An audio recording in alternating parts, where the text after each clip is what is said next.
ఈ భూమి మీద ఏ జీవరాశి బతకాలి అన్నా కావాల్సింది పంచభూతాలు. అవే నింగి, నేల, నిప్పు, నీరు, గాలి. ఈ 5 లేకపోతే అసలు సృష్టే లేదు. అటువంటి పంచభూతాలన్నిటికీ ఆధారమైన వాడు పంచభూతాత్మకుడైన శివుడు. అసలు నిజానికి పరమేశ్వరుడే నింగి, నేల, నిప్పు, నీరు, గాలి అని తెలియజెప్పే 5 పవిత్ర లింగాలే పంచభూత లింగాలు. అసలు పంచభూత లింగాల వెనుకున్న చరిత్ర ఏంటి? అవి ఎక్కడ ఉన్నాయి?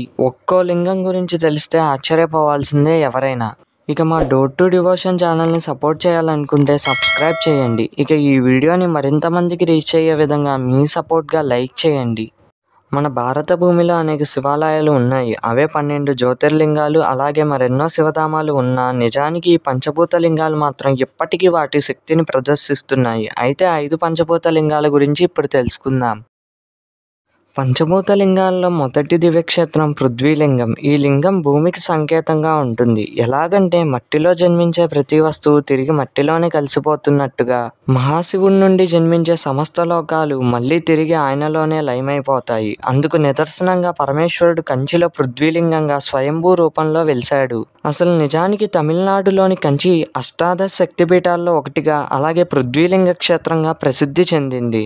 ఇక్కడ ముక్కంటి వెలియడానికి వెనుక ఉన్న పురాణ గాథ గురించి ఇప్పుడు తెలుసుకుందాం. పూర్వం పార్వతీదేవి కాత్యాయన మహర్షికి కూతురుగా జన్మించి కాత్యాయనిగా మారింది. ఆ తల్లి తన తండ్రి అయిన కాత్యాయన మహర్షి వద్ద ఆనతి తీసుకుని పరమేశ్వరుడి కోసం తపస్సు చేసేందుకు కాంచీపురానికి వచ్చి ఇక్కడ ఉన్న మామిడి చెట్టు కింద మట్టితో శివలింగం చేసి భక్తిగా తపస్సు చేయడం ప్రారంభించింది. అమ్మవారి తపస్సును పరీక్షించదలిచిన శంకరుడు గంగా ప్రవాహాన్ని పార్వతీదేవి తపస్సు చేస్తున్న ప్రదేశం వద్దకు పంపించాడు. అప్పుడు జగదంబ శివలింగం ప్రవాహానికి కొట్టుకుపోతుందని భావించి శివలింగాన్ని కౌగిలించుకుంది. అప్పుడు శివుడు ప్రసన్నుడై కామాక్షిగా ఉన్న అమ్మవారిని వివాహం చేసుకున్నాడు. కామాక్షి దేవత శివలింగాన్ని కౌగిలించుకున్నప్పుడు అమ్మవారి చేతి గుర్తులు మరియు ఆ తల్లి యొక్క గాజుల గుర్తులు ఇప్పటికీ శివలింగం మీద దర్శనమిస్తాయి. శివుడు మామిడి చెట్టు కింద వెలిశాడు కాబట్టి ఏకాంబరేశ్వరుడు అని స్వామిని పిలుస్తారు. ఇక అలాగే ఏకాంబరేశ్వర శివలింగంపై ఎటువంటి అభిషేకాలు కూడా నిర్వహించరు. ఎందుకంటే ఈ లింగం మట్టితో చేయబడింది కనుక కేవలం మల్లెపూల నుండి తీసిన నూనెతో మాత్రమే స్వామివారిని అభిషేకిస్తారు. సాక్షాత్ అమ్మవారు తన స్వహస్తాలతో తయారు చేసిన అరుదైన శివలింగం దర్శించడం జన్మజన్మల పుణ్యమని భక్తులు భావిస్తారు. పంచభూతలింగాల్లో రెండవది ఆకాశలింగం. ఈ శివలింగం ఆకాశానికి సూచికగా ఉంటుంది. అది ఎలాగంటే ఆకాశం అనంతమైనది మరియు అంతటా వ్యాపించి ఉన్నది. అలాగే ఉమాపతి అయిన పరమేశ్వరుడు కూడా అనంతమైన వాడు, సమస్త బ్రహ్మాండాలు వ్యాపించిన తేజోమయుడు. అందుకు నిదర్శనంగా తమిళనాడులోని చిదంబర క్షేత్రంలో ఆకాశశక్తి తానే అన్నట్టుగా ఇక్కడ వెలిశాడు. సాధారణంగా ఏ శివాలయంలోనైనా పరమేశ్వరుడు లింగ రూపంలో దర్శనమిస్తే కేవలం చిదంబర క్షేత్రంలో లింగంగా కాకుండా నటరాజ రూపంలో దర్శనమిస్తాడు. మరి ఇక్కడ ఆకాశలింగం లేదా అని చాలా మందికి సందేహం కలుగుతుంది. అయితే దాని గురించి ఉన్న రహస్యం తెలుసుకుందాం. మీరు ఎప్పుడైనా చిదంబర రహస్యం అన్న మాట వినే ఉంటారు. అసలు చిదంబర రహస్యం అంటే ఆలయంలోని గర్భగుడిలోని నటరాజ స్వామి పక్కన ఉన్న గోడ పైన ఓ చక్రం ఉంటుంది. దానికి ముందు భాగంలో బంగారు బిల్వపత్రాలు వేలాడుతూ కనిపిస్తాయి. అయితే వీటిని భక్తులకు కనబడకుండా ఒక తెరను అడ్డుగా ఉంచుతారు అక్కడి పూజారులు. అయితే ప్రత్యేకమైన సందర్భంలో మాత్రం భక్తులకు ఆ తెరను తీసేసి చూపిస్తారు. ఈ ప్రదేశాన్ని చిదంబర రహస్యం అంటారు. ఇందులో ఉన్న రహస్యం ఏంటి అనుకుంటున్నారా? జ్ఞానులకు పుణ్యాత్ములకు అక్కడ ఆకాశలింగం కనబడుతుందని ఆలయ శాసనాలు చెబుతున్నాయి. సామాన్యులకు మాత్రం అక్కడ శూన్యంగా కనబడుతుంది. అయితే అందరూ ఆకాశలింగాన్ని దర్శించలేరు కాబట్టి నటరాజస్వామి పక్కన ఒక చిన్న శివలింగాన్ని ప్రతిష్ఠించి దాన్నే ఆకాశలింగంగా భావించి పూజలు నిర్వహిస్తున్నారు.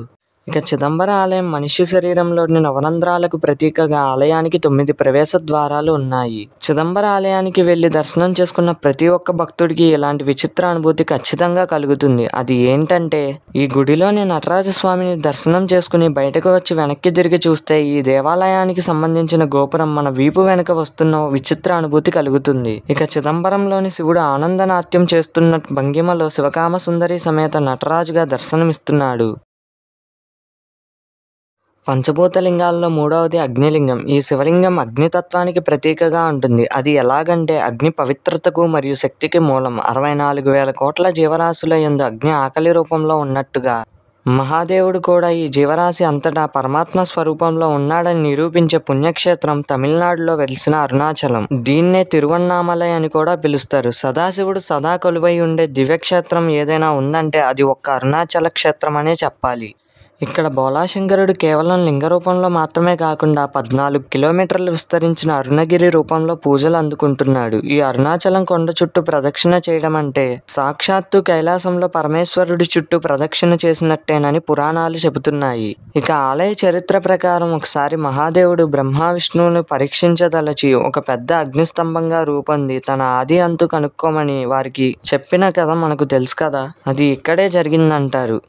ఇక్కడ వెలిసిన అరుణాచలేశ్వరుడు స్వయంభూ అగ్నిలింగంగా వెలిశాడు. ఇక్కడ శివలింగాన్ని అగ్నిలింగం అనేందుకు నిదర్శనంగా గర్భాలయంలో విపరీతమైన వేడి మరియు ఒక్కపోతగా ఉండి చెమటలు పడతాయి.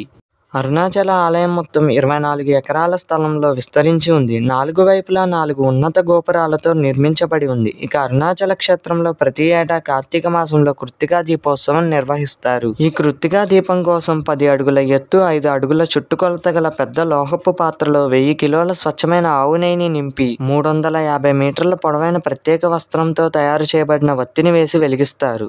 ఇక ఈ జ్యోతి ఏకంగా 7 అడుగుల ఎత్తు ఉండి ఉజ్వల కాంతితో చుట్టుపక్కల 35 కిలోమీటర్ల వరకు దర్శనమిస్తుంది. ఇక ఈ ఆలయంలో అరుణాచలేశ్వరుడు మరియు అపిత కుచితాంబగా అమ్మవారు దర్శనమిస్తారు. ప్రతి ఒక్కరూ తప్పక దర్శించాల్సిన అద్భుత ఆలయం.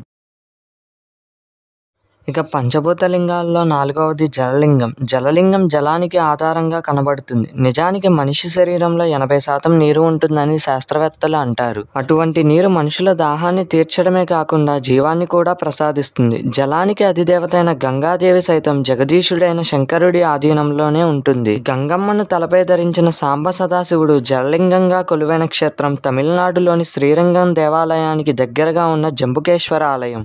ఇక్కడ శివుడు వేయడానికి గల కారణం శంభుడు అనే మహర్షి శివుడి కోసం తపస్సు చేయగా శివుడు ప్రత్యక్షమై ఏం వరం కావాలో కోరుకో అనగా ఇక్కడ నువ్వు లింగ రూపంలో కొలువై ఉండాలని కోరాడు.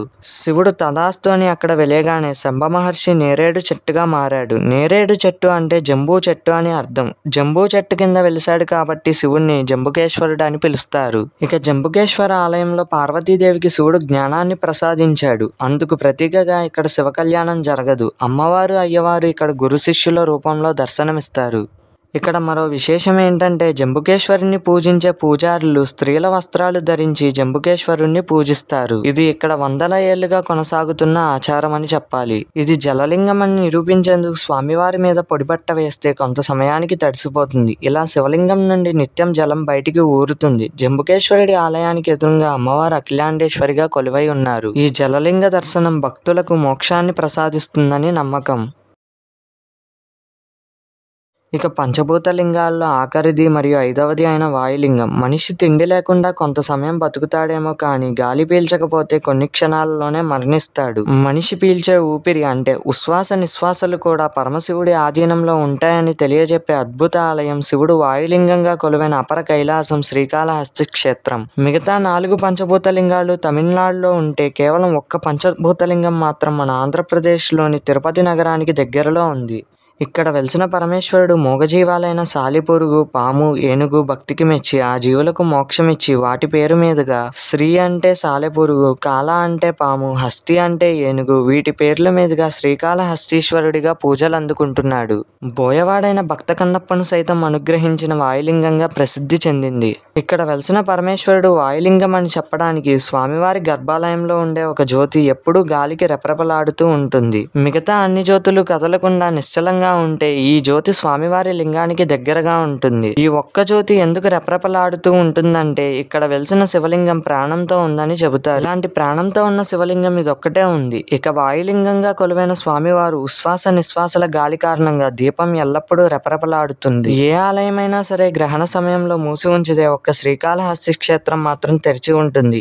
ఈ ఆలయంలోని శివలింగాన్ని అర్చకులు కూడా ముట్టుకోరు. స్వామివారికి ఎటువంటి అభిషేకాలు చేయకుండా కేవలం పచ్చకర్పూరపు నీళ్లతో మాత్రమే అభిషేకిస్తారు. ఇక ఇక్కడ వెలిసిన శ్రీకాళహస్తీశ్వరుడు ఎప్పుడు నవగ్రహ కవచం ధరించి భక్తులకు దర్శనమిస్తూ ఉంటాడు. రాహుకేతు పూజలకు శ్రీకాళహస్తి ఎంతో ప్రసిద్ధి చెందింది. అయ్యవారితో పాటు చల్లని తల్లి అయిన అమ్మవారు జ్ఞానప్రసూనాంబికగా దర్శనమిస్తున్నారు. కోరిన కోర్కెలు తీర్చే శ్రీకాళహస్తి దర్శనం సర్వపాపహరణం. ఇక ఈ వీడియోని చివరిదాకా చూసినందుకు మా ఛానల్ తరపు నుండి ధన్యవాదాలు. Thanks for watching.